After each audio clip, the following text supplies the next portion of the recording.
দেহ সুন্দর মন যুগ যুগ ধরে মানবজাতির জীবনে এই সুস্থতা যে বয়ে আনছে তা নিঃসন্দেহে খেলাধুলা। প্রিয় দর্শক, খেলাধুলাকে কেন্দ্র করে বিটিভি চট্টগ্রাম কর্তৃক আয়োজিত ক্রীড়া জগতে স্বাগতম সবাইকে।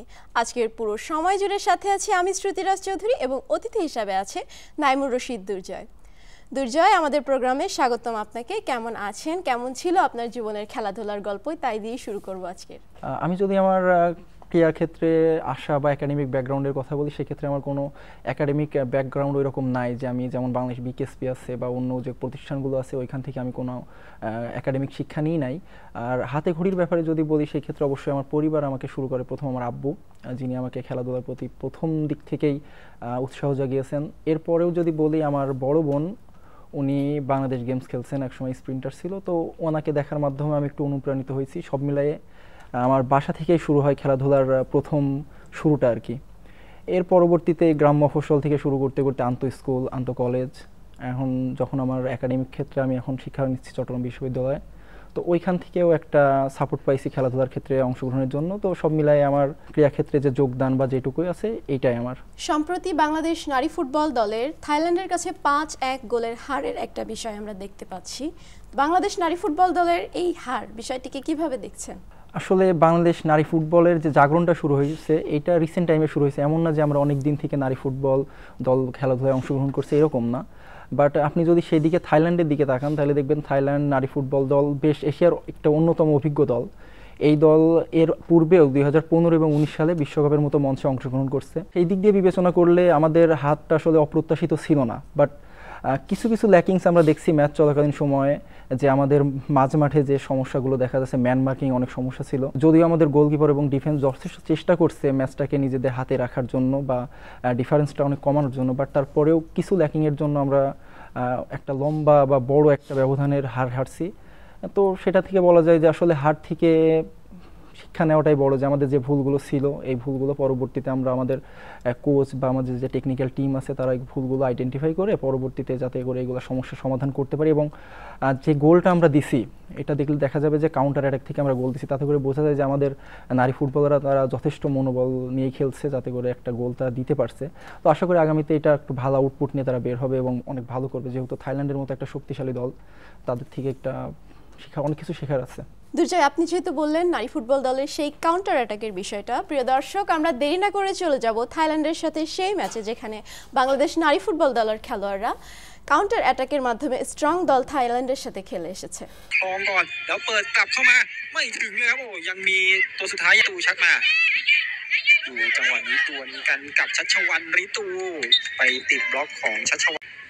เล่นของบังกลาเทศมี4 คนเปิดมาแล้วได้มงสะบัดลูกนี้ได้เลยครับ। দর্শক, আমরা দেখে আসলাম বাংলাদেশ নারী ফুটবল দলের খেলার কিছু অংশ। আমরা আবার ফিরে যাব দুর্জয়ের কাছে।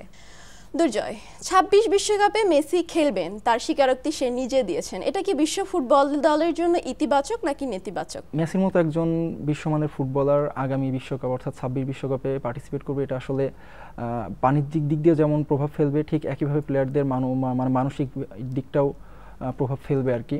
আপনি যদি দেখেন অনেক ক্ষেত্রে আমাদের প্লেয়ার, আমরা এখনও আমাদের দেশ বা পার্শ্ববর্তী দেশগুলোতে লক্ষ্য করলে দেখা যায় যে কিছু স্টার প্লেয়ারের দিকে লক্ষ্য করে মানুষ ম্যাচগুলো দেখতে বসে, সেটা টিভি সেট হোক বা স্টেডিয়াম হোক। তো সেক্ষেত্রে অনেক লোকেরই আগ্রহ বাড়বে যে না, আমরা মেসির শেষ বিশ্বকাপ বা মেসিকে আমরা দেখতে পারবো, সেটা স্টেডিয়ামে হোক বা টিভি সেটের সামনে হোক, তারা অবশ্যই আগ্রহ সহকারে দেখবে। এবং এটা সবথেকে বড় ব্যাপার যেটা, যে বাণিজ্যিক দিক দিয়ে অনেক বেশি লাভবান হবে বর্তমান ফিফা। এবং তরুণদের ক্ষেত্রে হবে যে একটা 38 বছর বয়সী প্লেয়ার সে নিজেকে কীভাবে সক্ষম রেখেছে বা মেনটেন্স করছে, যার কারণে সে 38 বছর বয়সী আসার পরেও বিশ্বমানের একটা পর্যায়ে পারফর্ম করতে পারছে। তো আগামী বছরগুলোতে যারা আসবে, তরুণ যারা আছে, তাদের জন্য অবশ্যই একটা শিক্ষণীয় দিক হয়ে থাকবে এটা, যে একজন প্লেয়ার এতদিন যাবৎ খেলতেছে এবং বিশ্বমানের পারফরমেন্স করতেছে, তো তারাও এটা নিয়ে একটা উদ্যমের সাথে আগাইতে পারবে। তো আমি মনে করি মেসির মতো একজন প্লেয়ার অবশ্যই আগামী বিশ্বকাপে অংশগ্রহণ করা ইতিবাচক। আপনি যে বিষয়টা বললেন মেসি 38 বছর বয়সে খেলবে, এটা বিশেষ একটা ব্যাপার। আপনার কি মনে হয় মেসি বয়সের কারণে তার পারফরমেন্স কম করতে পারে, নাকি অভিজ্ঞতা দ্বারা সে ভালো খেলতে পারে? বয়সটা তোমার 38, এখন এটা স্বাভাবিকভাবে আমরা যদি দেখি একজন নর্মাল মানুষের 38 বছর বয়সে বর্তমানে চলাফেরা করাটাই টাফ হয়ে যায় বা শারীরিকভাবে অনেক ভারী হয়ে যায়, মুভমেন্ট করার ব্যাপারটা আছে। সেই ক্ষেত্রে উনি যেভাবে নিজেকে সংযত রাখছে বা নিজেকে মেনটেন করছে, সেভাবে বলতে পারি যে ওনার পারফরমেন্সের দিক দিয়ে যদি উনি একটু কমতিও দেখাইতে পারে, বাট আমরা গত 22 বিশ্বকাপের দিকে তাকালে যেটা দেখবো যে ওনার যে মানে দল নেতার যে একটা লিডারশিপের যে একটা ব্যাপার ছিল, উনি ওইটা দিয়ে পুরো টিমটাকে একীভূত করে রেখেছে এবং আর্জেন্টিনা কিন্তু সফলভাবে একটা বিশ্বকাপ জয় করছে 2022 সালে। তো উনি শুধু যে মাঠে খেলবে এমনও না, উনি কিন্তু ড্রেসিং রুমে একটা বড় ভূমিকা পালন করবে ওনার নেতৃত্বের একটা গুণ দিয়ে। দুর্জয়, আপনি একজন ফুটবল গোলকিপার। বাংলাদেশ ফুটবল দলের জিকো নাকি মিতুল, কাকে আপনার কাছে সেরা মনে হয় বাংলাদেশ দলের জন্য? বাংলাদেশ দলের জন্য যদি আমি কিছুদিন আগের ব্যাপারে কথা বলি, তাহলে আমরা আনিসুর রহমান জিকোকে দেখছি বাংলাদেশের বার পোস্টের একজন অত্যন্ত প্রহরী হিসাবে সে কাজ করে আসছে। সে বাইরের দেশগুলোর সাথে অনেক ভালো পারফরমেন্স করছে, এ নিয়ে আমাদের কোনো সন্দেহ নাই যে সে বাংলাদেশের বর্তমান এবং পূর্বেও ভালো একজন গোলকিপার ছিল। আবার আমরা যদি মিতুল মার্মার দিকে তাকাই, সে রিসেন্ট যে পারফরমেন্স 2023 থেকে 25-এ যে ম্যাচগুলো খেলছে ইন্টারন্যাশনাল লেভেলে বা ক্লাবেও যে খেলাগুলো খেলতেছে, তাতে করে সেও কিন্তু বেশ কনফিডেন্টলি বাংলাদেশের গোল পোস্টকে পাহারা দিচ্ছে। আমার মতামত যদি নিতে চান, সেক্ষেত্রে আমি বলবো যে আজ আনিসুর রহমান জিকো, আগামীতে মিতুল মার্মা। দুর্জয়, অনেক হলো ফুটবল, আমরা এবার একটু ক্রিকেটের দিকে যাই। সম্প্রতি আফগানিস্তানকে হারিয়ে বাংলাদেশ ক্রিকেট দল একটি জয় এনেছে টি-20-তে। এই বিষয়টিকে, এই জয় থেকে বাংলাদেশ ক্রিকেট দল কোন বিষয়গুলো নিতে পারে যেন পরবর্তী ম্যাচগুলোতে তারা আবারও জয়লাভ করতে পারে? আপনি বাংলাদেশ আফগানিস্তানের ম্যাচটা দেখলে দেখবেন যে আমাদের যারা তরুণ ক্রিকেটার আছে তারা বেশ কনফিডেন্টলি পারফর্ম করছে, সেটা বোলিং হোক, ব্যাটিং হোক, ফিল্ডিং হোক। তো সব মিলায়ে আমি বলবো যে একটা ম্যাচ শুধুমাত্র কোনো ব্যাটসম্যানের উপরে নির্ভর করে না বা কোনো শুধু বলারের উপর নির্ভর করে না, আবার শুধু ফিল্ডারদের উপরও নির্ভর করে না। তো এই ম্যাচটাতে যেভাবে অলরাউন্ড পারফরমেন্স বাংলাদেশ দেখাইতে পারছে, ঠিক আগামী ম্যাচগুলোতেও যদি বাংলাদেশ ঠিক একই ধরনের মনোবল নিয়ে, একই আত্মবিশ্বাসী হয়ে, উদ্যমী হয়ে যদি তারা মাঠে নামে, তাহলে অবশ্যই তারা পরবর্তীতে ম্যাচগুলো জিততে পারবে। আর শিক্ষণীয় বিষয়ের ভিতরে আপনি যদি বলতে চান, তাহলে অবশ্যই আত্মবিশ্বাসী হইতে হবে, কারণ আত্মবিশ্বাস ছাড়া সেটা ফুটবল হোক, ক্রিকেট হোক, কোনো খেলাতেই কোনোভাবে ভালো পারফর্ম করা পসিবল না। আবার আফগানিস্তান বর্তমান সময় কিন্তু বিশ্বের ক্রিকেট একটা উদীয়মান নাম, যারা আস্তে আস্তে এমনভাবে আগাই যাচ্ছে যাতে করে মানে ওরা ভবিষ্যতে বিশ্বের দরবারে একটা কি ত্রাস হিসাবে পরিচিত হতে পারে ক্রিকেটের। তো সেই হিসাবে বাংলাদেশ এইটা যে জয়টা লাভ করছে, জয়টা লাভ করার মাধ্যমে একটা সংবাদ বা একটা দিতে পারছে সবাইকে যে আমরা আন্ডারডগ না, আমরা বিশ্বের দরবারে নিজেকে আরও ভালোভাবে প্রকাশ করতে সক্ষম। তো আশা করি আগামীতে যদি এই আত্মবিশ্বাসগুলো ধরে রাখে, তাহলে পরবর্তীতে বাংলাদেশ আরও ভালো করবে। দুর্জয়, ভারতে সাফ অ্যাথলেটিক্সে বাংলাদেশের কিছু খেলোয়াড় একাধিক সাফল্য এনেছে। এই সাফল্যকে অধিকতর করতে বাংলাদেশ অ্যাথলেটিক্সকে নিয়ে বাংলাদেশ ফেডারেশন আর কি কি করতে পারে? আমরা যদি রাঁচিতে যে হচ্ছে সিনিয়র অ্যাথলেটিক্স যে ইভেন্টটা হচ্ছে, এটাতে আমরা লক্ষ্য করলে দেখবো যে আমরা বাংলাদেশ দলীয় ইভেন্টগুলোতে পদক জয় করছে। সেটা হচ্ছে 4x400 রিলে পুরুষ এবং মহিলা এবং 4x100 রিলে। তো সেক্ষেত্রে আমরা দেখতে পাই যে আমাদের যে পদকগুলো আসছে ম্যাক্সিমাম দলীয় জায়গা থেকে আসছে, আমাদের ইন্ডিভিজুয়াল কোনো পদক নাই। এটার ক্ষেত্রে আমি যে সমস্যাটার কথা প্রথমে বলতে পারি, সেটা হচ্ছে আমাদের প্রশিক্ষণ যে পিরিয়ডটার, এটার একটা সময়সীমা অনেক কম থাকে, কারণ বাংলাদেশের ম্যাক্সিমাম অ্যাথলেট এরা হচ্ছে সিজনাল প্রশিক্ষণ নিয়ে থাকে এবং এদের ইভেন্টগুলোর জন্য যখন কোনো মানে ইভেন্ট বা টুর্নামেন্ট বা যেটাই বলেন সেটা শুরু হয়, তার আগে এরা ইভেন্টগুলোতে পার্টিসিপেট করার জন্য আপনার হচ্ছে প্রশিক্ষণ নিয়ে থাকে। তো সেক্ষেত্রে আমরা যেটা অলিম্পিক ইয়ার বলি বা 4 বছরের একটা ট্রেনিং প্রোগ্রাম, তো আমরা যদি অ্যাথলেটদের নিয়ে 4 বছর একটা লম্বা পরিকল্পনার ট্রেনিং প্রোগ্রাম বাস্তবায়ন করতে পারি বা ওই অনুযায়ী কাজ করি, সেই ক্ষেত্রে আমাদের আরও এই অর্জনগুলো আরও বেশি বাড়বে বলে আমি মনে করি। এর পরবর্তীতে বিজ্ঞানসম্মত যে প্রশিক্ষণ কেন্দ্রগুলো আছে, যদি আমাদের দেশে সব জায়গায় বিজ্ঞানসম্মত প্রশিক্ষণ কেন্দ্র নাই এবং যেটা আছে এটার ক্যাপাবিলিটি অনেক কম, আমাদের অ্যাথলেটদের যদি আমরা বিজ্ঞানসম্মত প্রশিক্ষণ কেন্দ্রের মাধ্যমে প্রশিক্ষণ দিয়ে থাকি, সেই ক্ষেত্রে এদের পারফরমেন্স আরও ইনহ্যান্স হবে এবং সাথে সাথে আপনার হচ্ছে ইনজুরির প্রিভেনশনটা হবে, যাতে করে খেলোয়াড় বেশি সময় ধরে ফিট থাকতে পারে এবং আন্তর্জাতিক পর্যায়ে ভালো পারফরমেন্স করতে পারে। দুর্জয়, কাভা কাপে বাংলাদেশ ভলিবল দলের যে দুর্দশা আমরা দেখতে পেয়েছি, এর কারণ কি বলে আপনি মনে করছেন? কাভা কাপের দুর্দশার ব্যাপারটা যদি বলি, তাহলে আমি কিছুক্ষণ আগেও বলছি আপনাকে যে আমাদের প্রশিক্ষণের অভাব বা আমরা নিয়মিত প্রস্তুতি নিই না। আমাদের ম্যাক্সিমাম প্লেয়ারগুলা শুধুমাত্র সিজন শুরু হওয়ার আগে প্র্যাকটিস করে, সিজনাল প্র্যাকটিসে থাকে এবং এইটা একটা বড় কারণ। আর সব থেকে বড় কারণ হচ্ছে আমাদের বাংলাদেশ বাইরের দেশগুলোর সাথে আন্তর্জাতিক পর্যায়ে অনুশীলনমূলক ম্যাচ হোক বা প্রস্তুতিমূলক ম্যাচ হোক অনেক কম খেলে, যে ক্ষেত্রে নেপাল, আফগানিস্তান, ভারত এরা অনেক বেশি ম্যাচ খেলে থাকে। সেক্ষেত্রে আমরা যেটা লক্ষ্য করছি যে এদের অভিজ্ঞতা বলেন বা ওইখানে পারফরমেন্স করার যে স্পিডটা ওইটা ওদের সাথে খাপ খাওয়াই নিতে পারে না তারা। তো এইটা একটা মূল কারণ হয়ে দাঁড়াইছে কাভাবে বাংলাদেশের ভলিবল দলের এত বেশি বাজেভাবে বা বাজে পারফর্ম করার একটা মূল কারণ হয়ে আসছে এটা। আরেকটা জিনিস যদি আপনি দেখেন সেই ক্ষেত্রে বলবো কি যে বিশ্বমানের ভলিবলটা এখন অনেক ক্ষিপ্র এবং অনেক পাওয়ারফুল হয়ে উঠছে, যার তুলনায় বাংলাদেশি প্লেয়ারদের দক্ষতা বা বলেন শারীরিক দক্ষতা অনেক কম হয়ে গেছে। এটার মেন কারণ তারা প্রপার প্রশিক্ষণ এবং গাইডেন্স পাচ্ছে না।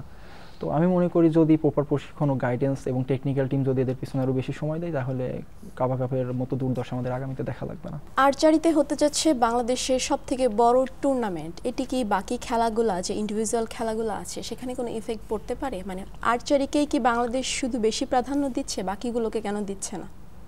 আসলে বিশ্বমানের কোনো টুর্নামেন্ট দেশের মাটিতে হওয়া মানে অবশ্যই সেটা শুধুমাত্র যে একটা খেলার উপর ইফেক্ট ফেলবে এরকম না।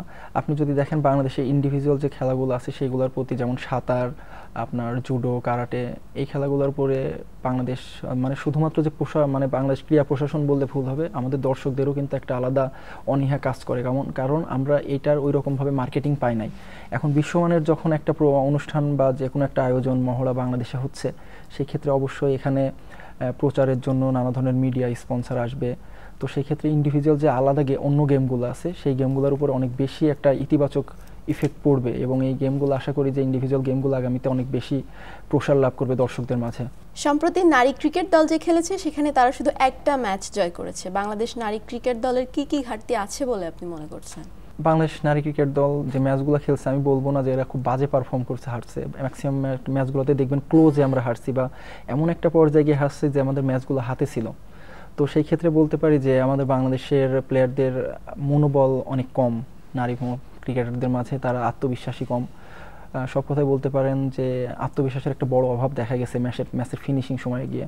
যেখানে আমরা একটা ম্যাচ দেখছি সম্ভবত আমাদের হাতে 7টি উইকেট ছিল, বাট ওই সময়টাতে আমাদের রান দরকার ছিল 58 রানের মতো, বাট সেই ম্যাচটা আমরা একটা বড় মার্জিনে হারছি। তো সেক্ষেত্রে বলতে পারি যে ম্যাচের যে টেম্পার বা যেটা বলে আত্মবিশ্বাসের যে অভাব, এটা আমাদের প্রত্যেকটা ম্যাচের ভিতরে আমরা উপলব্ধি করতে পারছি। তো আর এইটার সমাধান যদি বলতে চান তাহলে বলতে পারি যে আমাদের টিমে অবশ্যই একজন মোটিভেশনাল স্পিকার বলেন বা টিমের মেনটেন্স করার জন্য এরকম কিছু লোক নিয়োগ দেওয়া দরকার যারা তাদেরকে মানসিকভাবে আরও বেশি স্ট্রং করে উঠাবে। এবং মানসিকভাবে যদি বাংলাদেশ ক্রিকেট টিম স্ট্রং হইতে পারে তাহলে অবশ্যই আগামীতে অনেক ভালো কিছু করবে। দুর্জয়, আমরা দেখেছি বাংলাদেশ ক্রিকেট দল একজন দুর্দান্ত পেসার পেয়েছি মারুফা আক্তার। মারুফা আক্তারকে নিয়ে আপনার মন্তব্য কি হতে পারে? আসলে আমি যেদিন মারুফা আক্তারের প্রথমে ফেসবুকে একটা রিলস দেখি, ওনার একটা বলিং অ্যাকশন বা ওনার বলের যে সুইং আছে এগুলোর একটা রিলস দেখি। তো তারপরে আমার আগ্রহটা বাড়ে আসলে বাংলাদেশের ক্রিকেট নারী দলের ম্যাচ দেখার। এর আগে আমি ওইরকমভাবে ম্যাচ দেখতাম না, সবসময় স্কোরগুলোকে ফলো করতাম, বাট ওনার বল করা যখন আমি দেখি আসলে আমি শকড হয়ে যাই যে ওনার বলিং স্টাইল বলেন বা বলের সুইংয়ের ব্যাপারটা ইন্ডিয়ার ভুবনেশ্বর কুমার বা সাউথ আফ্রিকার ডেল স্টেইনের মতো। তো আসলে উনি নারী ক্রিকেটার হিসেবে আমি মনে করি উনি বিশ্বের একজন উদীয়মান তারকা বলতে পারেন যে আগামীতে বিশ্ব ক্রিকেটকে ডমিনেট করবে। প্রিয় দর্শক, আমরা চলে যাব মারুফা আক্তারের বোলিং করার কিছু অংশ দেখতে। Colombo's first match, it's match 3. When you look at their lineup, they don't have a lot of any left-handers. So for their bowlers, Three slips.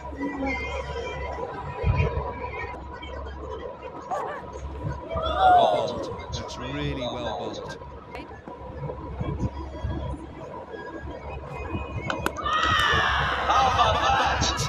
What a start! Marufa Akhtar knocks them over. This is a dream.